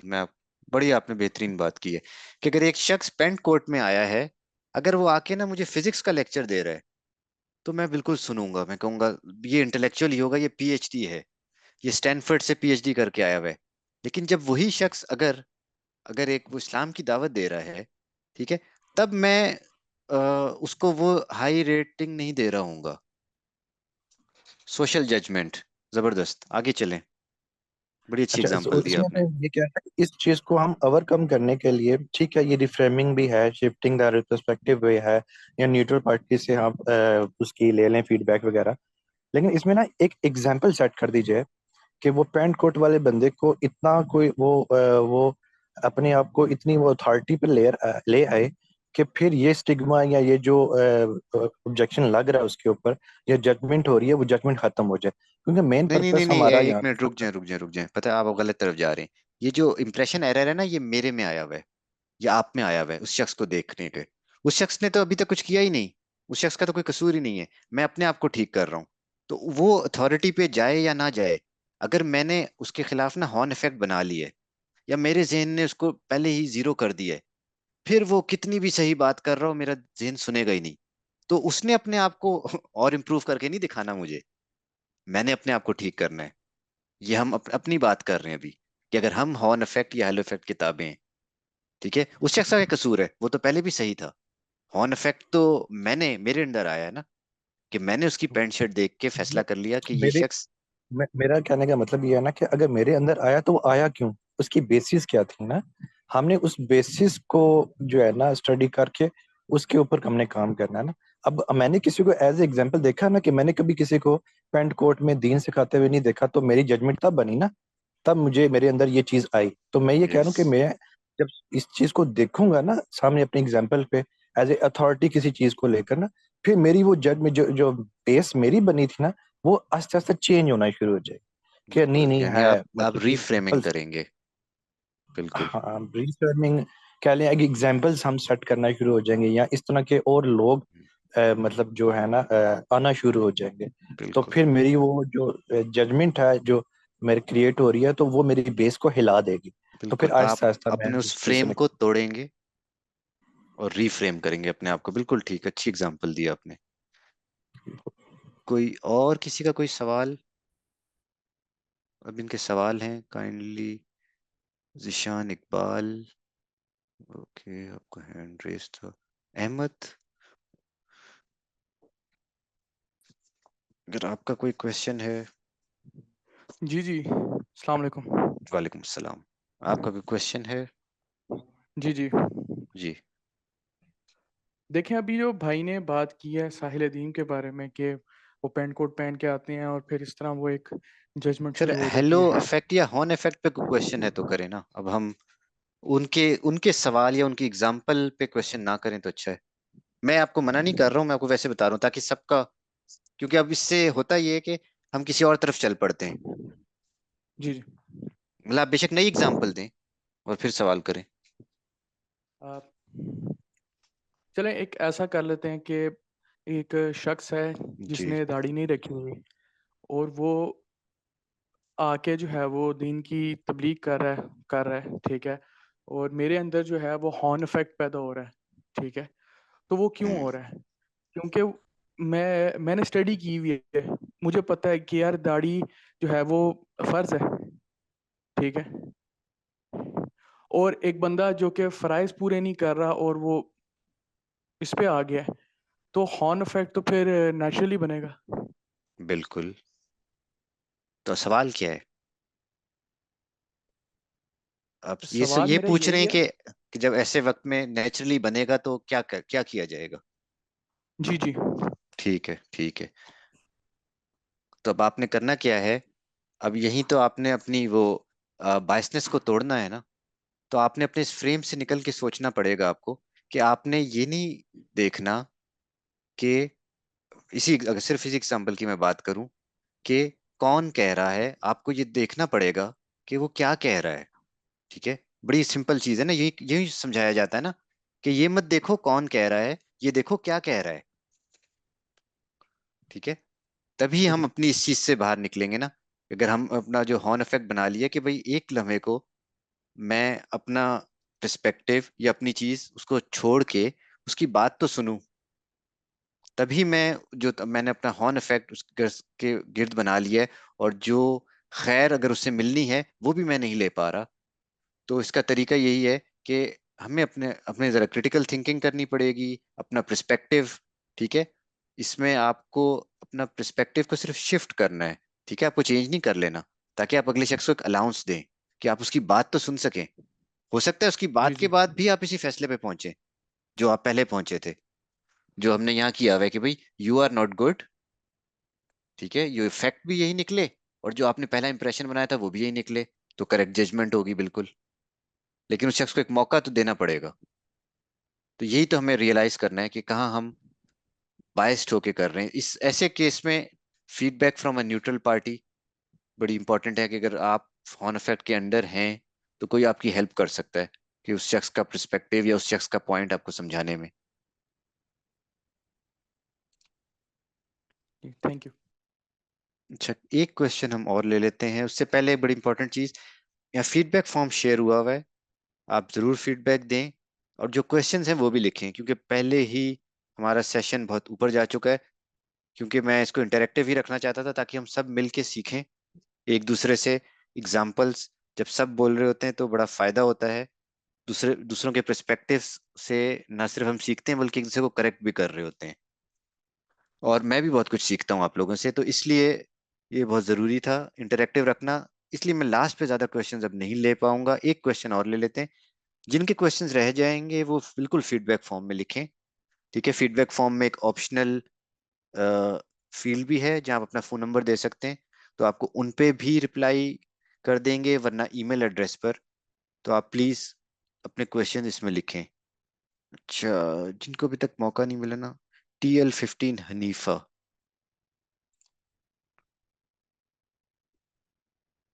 अस्सलामुअलैकुम, आपको मेरी वालेकुम आवाज आ सलाम। रही है? जी जी, आवाज आ रही है, आप पूछिए। अल्हम्दुलिल्लाह। सवाल मेरा ये था कि ये जो कॉग्निटिव बायस है वो अनकॉन्शियसली डेवलप हो सकता है?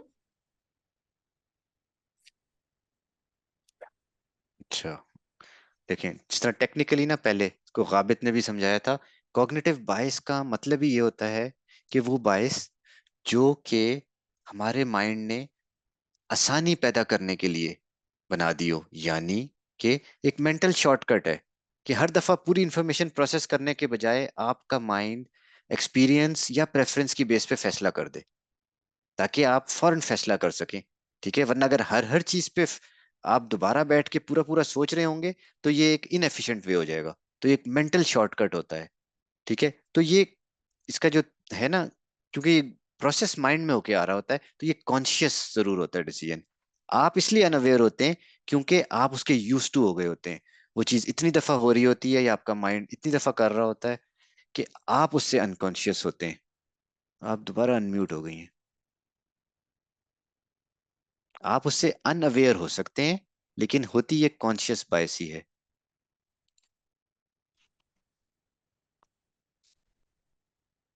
आई गेट इट, जज़ाकल्लाह खैर। यानी जब वो डेवलपमेंट प्रोसेस में होता है, जब शुरू में यानी बच्चा हो या जब उसने क्रिएट किया हो ये थॉट, तो भी कॉन्शियसली क्रिएट होती है जी जी जी, ये। कौन, सही सही, गॉट आप इट, अनअवेयर हो जज़ाकल्लाह। सकते हैं मगर वो होती हाँ, कॉन्शियस है।